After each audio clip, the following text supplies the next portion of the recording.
A few days ago, I spoke with a prospect from Texas who's doing almost everything right. She's 60, has a crystal clear estate plan, and knows exactly who gets what. But she's also battling cancer and realizes she may need long-term care, and that means Medicaid. Her biggest fear, that Medicaid Estate Recovery might swoop in after she's gone and force your daughters to sell the family home just to repay the state. Today, I'll show you 5 proven moves that can help keep your home, your savings, and even that mother's 401k safe from Medicaid Estate Recovery, without playing legal games or sacrificing the quality of care. Before we begin, quick heads up. I'm a fiduciary financial advisor, not an attorney. Use this video to have a smarter conversation with your lawyer. You can't beat a program you don't understand. So let's start with how Medicaid Estate Recovery, also called MERP, actually works. Most people think it's a penalty for receiving Medicaid. It's not. It's the government asking to be reimbursed after your death, using any assets that go through probate. Think of probate as MERP's front door. If your assets walk through it, MERP can, and often will come knocking. This is the key concept that everything else builds on. Here's the breakdown. MERP only applies after death, and again, only to assets that pass through probate. If you have a surviving spouse or a dependent child, the state may delay recovery, but it won't waive it. Once the estate goes to probate, the state can and will file a claim. And in many states, they'll do it within about 12 months. And here's what really hurts. Some states add interest. So a $25,000 claim could quietly grow into a much more if left unresolved. If the only asset left is the house, it becomes the easy target. And if your family can't pay the claim in cash, they often have no choice but to sell the home, even if that wasn't what you wanted. So what can you do? Let's start with the home, because for most families, that's the largest asset and the one they most want to keep. There are 2 tools that can help pass your home to heirs outside of probate: the Lady Bird deed and the transfer on death deed. They serve a similar purpose, but the differences matter, and not understanding those differences can cause serious problems down the line. Here's what they have in common. Both let you transfer property directly to a beneficiary upon your death. Both help you avoid probate. And both let you keep full control of the property while you're alive. But here's where they differ. A Lady Bird deed, also known as an enhanced life estate deed, is named after former First Lady Claudia Johnson. It allows you to retain maximum control. You can sell, refinance, or even revoke the deed entirely without needing the beneficiary's permission. In many cases, it doesn't even need to be recorded right away to be valid. And depending on how it's drafted, your power of attorney agent may be able to sign it for you. A transfer on death deed, or TOD instrument, is similar but slightly more rigid. It must be recorded during your lifetime to be valid, and it generally has to be signed by you personally, not by an agent. You still keep full use of the property, but if you want to revoke it later, you have to file a formal revocation before death. So in short, Lady Bird deeds offer more flexibility, but they are only recognized in 5 states. Transfer on death deeds are more widely available, but they require stricter execution and formal recording. If neither one is available in your state, that's okay.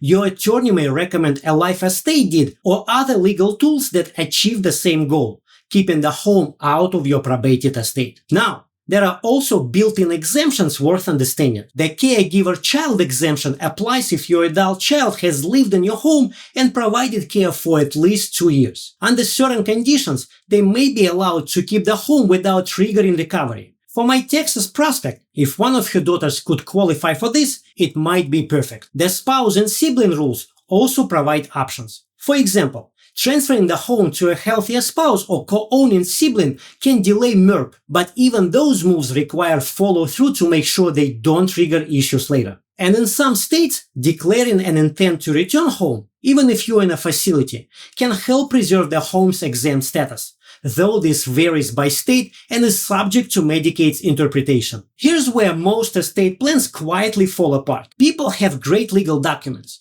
but the financial coordination never gets implemented. As a financial advisor, we help make sure those documents don't just sit in a drawer, and often coordinate with your attorney to ensure your titling, beneficiary designations, and financial accounts all work together the way they are supposed to. But deed strategies only protect the house. What about everything else? Remember that front door concept? Your financial accounts can walk right through it if they are not properly designated. Here's how to close that door. Consider adding POD, payable on death, or TOD, transfer on death designations to your bank and brokerage accounts. Make sure life insurance policies and retirement accounts have updated beneficiaries. Don't just default to estate or leave them blank. That sends them straight into probate. In many states, estates under a certain threshold, like $75,000, can use a small estate affidavit to avoid full probate. Staying under that cap, when possible, adds another layer of protection. Here's a common trap. People add transfer on death designations to some accounts,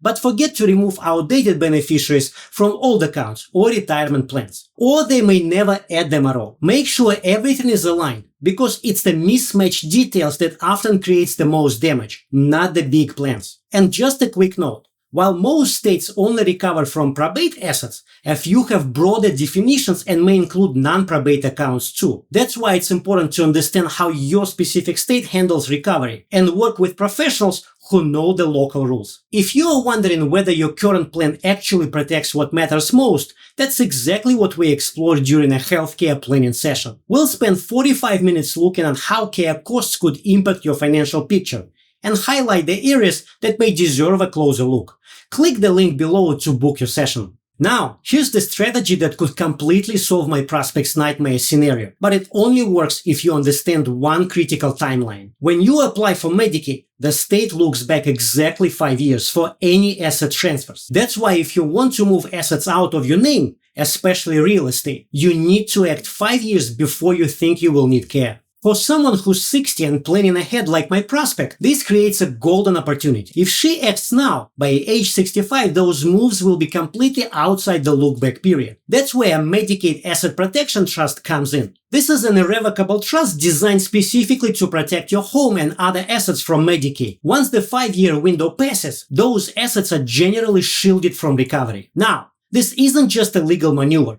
You need to understand the financial side too. You can't sell or refinance the house without permission from the trustee. You won't receive income or principal from trust assets unless it's structured to allow that. And if you set up the trust but continue to pay property taxes or homeowner's insurance out of your personal account, you could jeopardize the protection. That's where your financial advisor can help by making sure the trust is funded correctly, tracking the 5-year clock, and aligning your income, expenses, and assets with their overall strategy. You also don't have to rely on the trust alone. Many clients pair Medicaid Asset Protection Trust with other smart strategies, like prepaid burial and funeral arrangements, home renovations that improve quality of life, like walk-in showers or stair lifts, caregiver agreements that formalize payments to family members providing care. For my Texas prospect, this combination, Medicaid Asset Protection Trust plus a Lady Bird deed, could mean her daughters won't have to worry about probate, recovery, or losing the home after she's gone.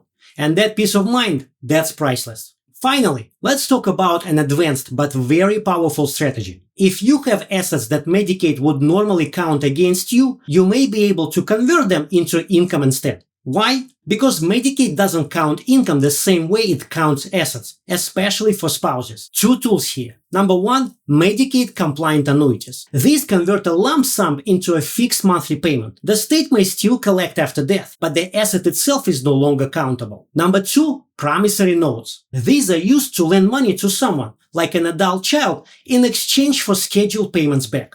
If structured correctly, they can reduce your countable assets without violating Medicaid rules. But, and this is a big one, these must be precisely structured. The wrong terms, payout periods, or ownership structures can trigger penalties or outright denial. As a financial advisor, I don't set up these tools, but I do help determine whether they make sense for your broader strategy. We evaluate how they will impact your cash flow, tax situation, and long-term goals. These aren't cookie-cutter tools. They require a coordinated plan, ideally one created by your attorney and reviewed by someone who understands the financial side inside and out. Here's what it all comes down to. Medicaid Estate Recovery only applies to assets that go through probate. So avoiding probate is key to protecting your home and savings. Tools like Lady Bird deeds, transfer on death deeds, and Medicaid Asset Protection Trust can help make sure your assets pass directly to your heirs without exposure. But it's not just about real estate. Bank accounts, retirement plans, and life insurance, if not titled or designated properly, can still end up in probate. The biggest mistake?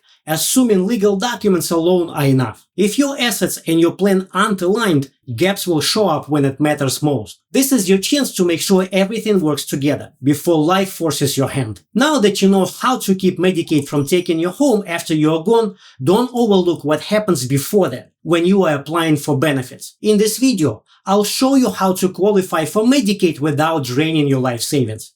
Don't miss it.